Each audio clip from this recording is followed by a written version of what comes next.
Imagine só se você pudesse voltar para qualquer período da história e conversar com qualquer pessoa que tivesse o desejo.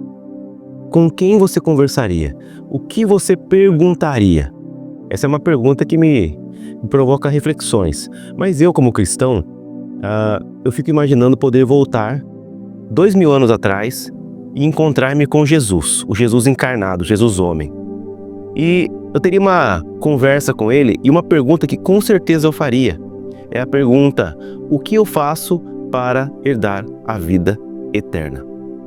Esta é a pergunta que muitas religiões, muitas denominações dentro das religiões cristãs tentam responder. E cada uma responde à sua maneira, à sua forma, cada uma elabora para si uma série de requisitos de como é possível fazer para herdar a vida eterna.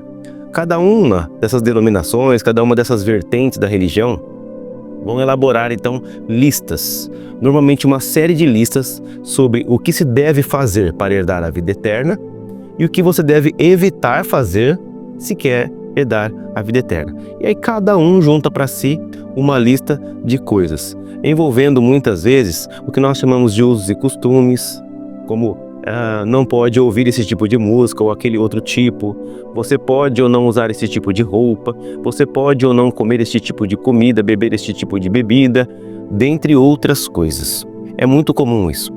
A nossa pergunta inquietante, ela foi feita para o nosso bem, para sanar a nossa curiosidade e também para nos apontar o caminho. Essa pergunta tão importante, ela foi feita no passado.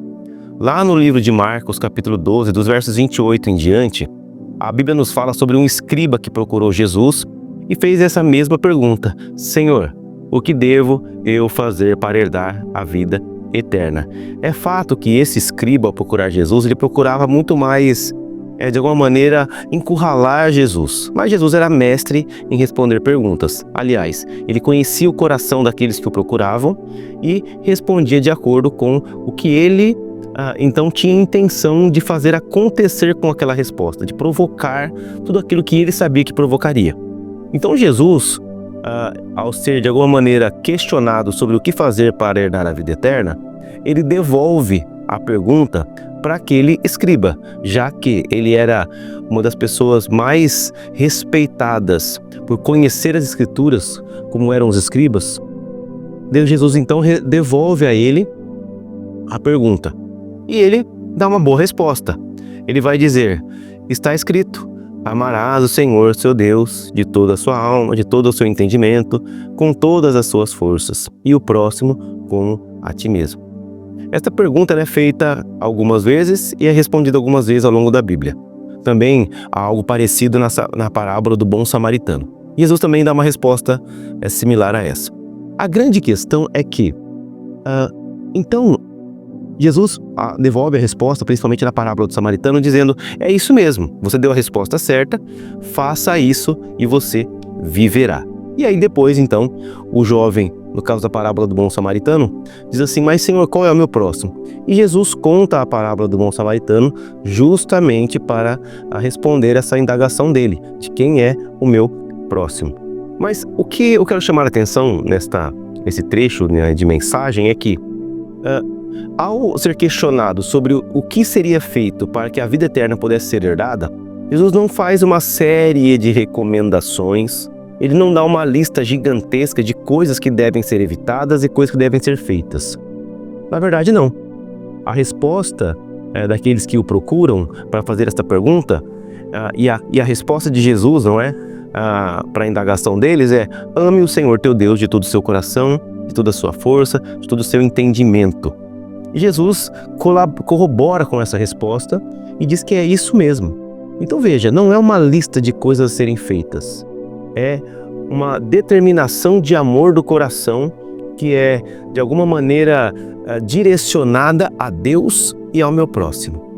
Agora, é bem verdade que esse mandamento ele não é dois, como muita gente tenta classificá-lo como dois mandamentos, amar a Deus e ao próximo. Ele é apenas um, amar a Deus e o próximo.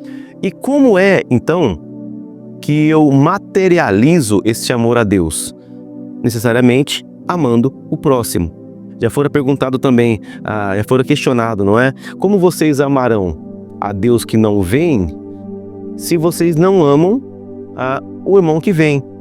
Ou seja, eu materializo, eu coloco na prática o amor a Deus quando eu amo aquele a quem eu vejo, que é a imagem e semelhança de Deus.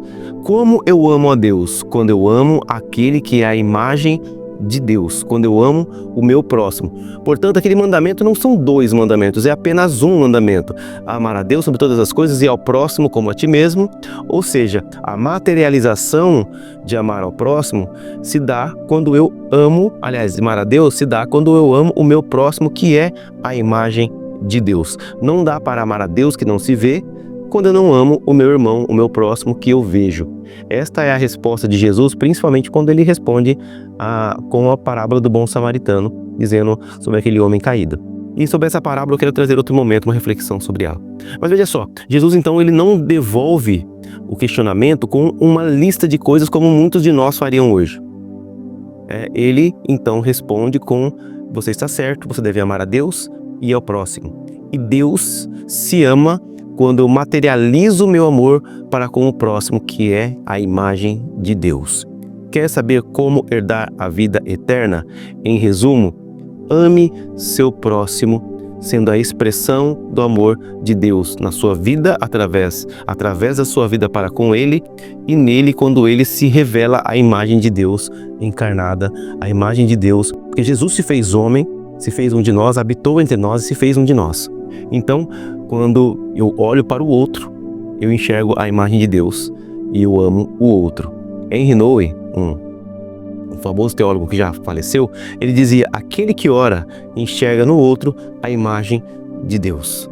Então que Deus nos ajude a enxergarmos no outro a imagem de Deus, amar o nosso próximo. Desta maneira nós estaremos amando a Deus, consequentemente herdando a vida eterna. Não é uma lista de afazeres, é uma disposição do coração em amar a imagem de Deus no meu próximo.